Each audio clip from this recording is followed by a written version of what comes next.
Allow people to fail, but make sure that you're there to support them.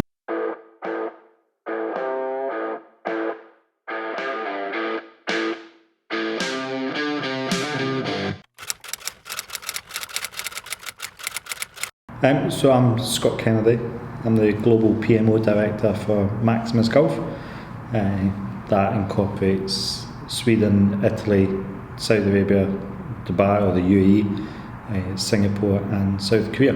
PMO is a big sort of buzzword at the moment. Effectively on a day-to-day basis, we're just making sure that projects that are critical not only internally but externally are controlled, are delivered, are made sure that ultimately we deliver what the end client is looking for, whether that's the internal team or the funder. It's important that they've spent a lot of time designing and deciding what they want, and we need to make sure that what they've asked for they'll get delivered in a nice controlled manner. Career started in this sector probably about 2005, where I was brought into another employability business as a project manager. Didn't I know, around about 8 years later that I'd be on a plane heading out to Saudi Arabia for a 6-month project. 8 years later, I'm still here. Definitely not a decision that I regret. That's a decision that I've fully enjoyed and definitely loved every moment that I've been out here. Definitely challenging.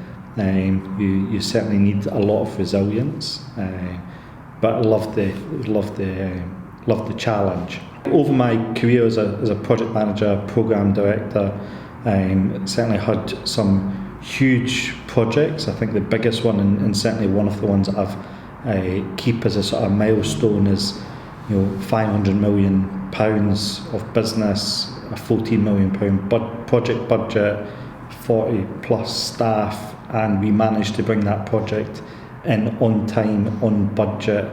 Challenging, definitely. I learned lots about it. I think we learn lots about yourself as well doing some of these projects. Secondary to delivering projects, personally, I love delivering and developing the project teams.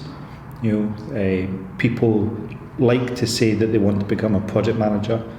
When they get into the role, they discover that actually they've got more of an ambition for one part of the business than the other, and that's great. If it's the right thing for them, then absolutely, let's encourage them.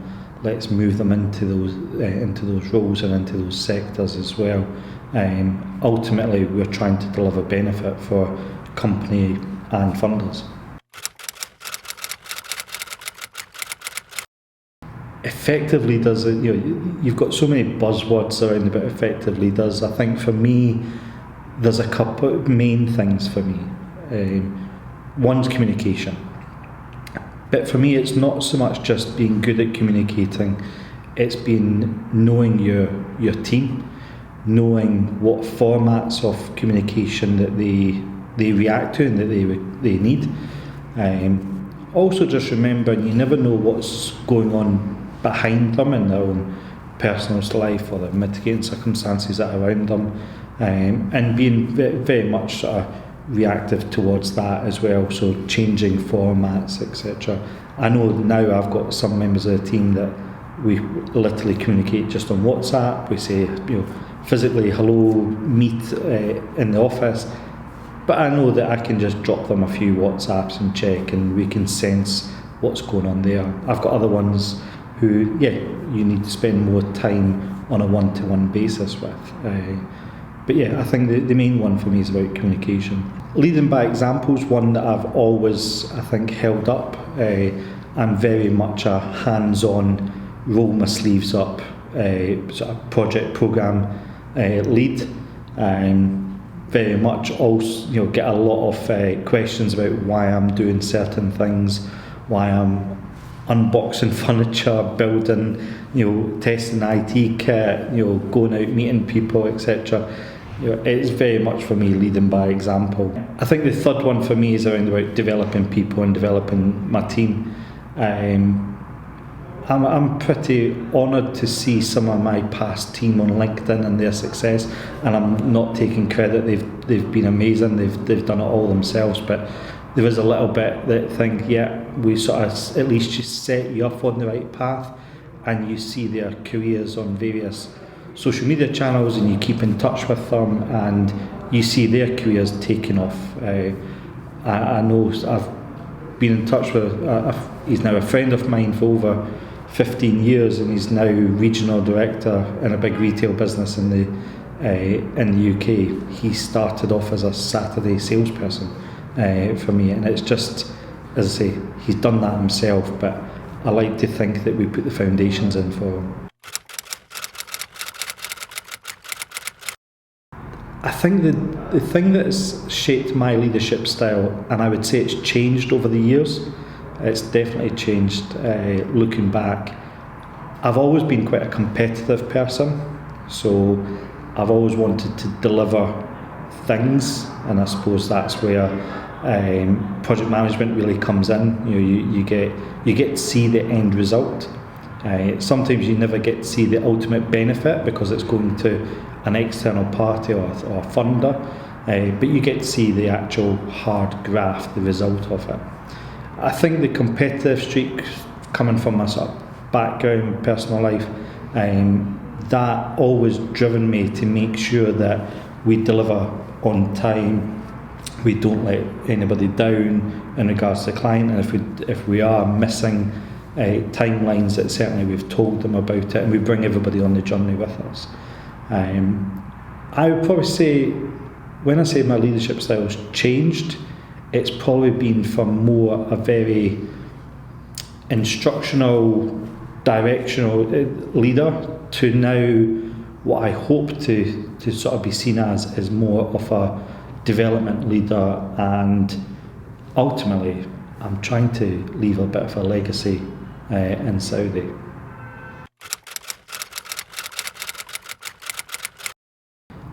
Wow. I think the biggest mistake I ever made was about 2018. I was in a position with a business where financially they were struggling. I felt I was sort of not pushed by the board, but there was a lot of pressure on me because our team was based internationally. We needed to secure new business. We secured that new business, and probably the due diligence around about who we were partnering with wasn't done effectively, and I take responsibility for that. That should have been mine. We delivered the project. I think the biggest mistake, or the impact that certainly my team had, was the sort of mental health on the team, the pressure that was put on that team to deliver. I should have done more around about who we were working with and for, and that's definitely the biggest mistake. So people within the sector, and the whole government services sector, I think that covers employability, skills, justice and health, etc. I use the word accountability quite strongly. I think it's time, we're at the time now where we do need to be accountable in regards to delivering change, in regards to delivering results for that. I think there's been, obviously even currently, there's a lot of examples of maybe bad leadership in regards to not being accountable or not holding themselves accountable. I think we're in the presence of it's quite easy not to hold yourself accountable because you've got so many people around you. I think leaders in the sector and certainly just generally, just remember why you're in there. Make sure that you lead by example and hold yourself accountable. And hopefully the team will follow you as well. I think from a PMO sector point of view, remember to develop the next set of project managers. Don't just look at who's going to be the next project director or the program director look at who's becoming the sort of project coordinator, the administrator, and they will ultimately be your project managers in the future. Project manager is a great career to have for a long time of your life, but you need to make sure that we continue that as well. There's a couple of pieces of advice I would give to new leaders, and one which might sound a bit strange is allow people to fail, but make sure that you're there to support them and to catch them and to help them develop as well. It's ultimately one of the best learnings is actually how to fix something. We're not a perfect person, we're not in a perfect world. I think there's a lot around about learning from things that I've done wrong. I've personally learned a lot from my mistake that I made in 2018. That won't happen again. I think that's the first big one. I think the second one is just be focused on what you're trying to achieve, and don't try it and conquer the world in 30 days. Set your plan out, make sure that you've got the right people around you, and also just take time out and look at yourself and make sure that you're okay. There's a lot of people out there that will just be the voice and ears for you, not so much mentorship, but that you can trust and you can have a chat with, and ultimately just look after your own self as well.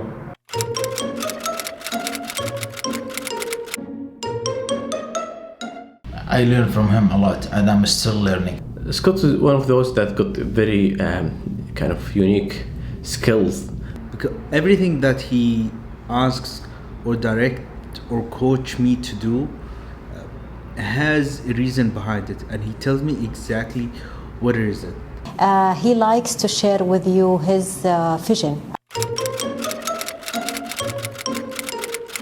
He's very quick, get a decision in the right way, in the right place as well. Scott is a very nice guy. I like the way he speaks to all his team members. Scott is visionary. He kind of explained the why. He's a man management.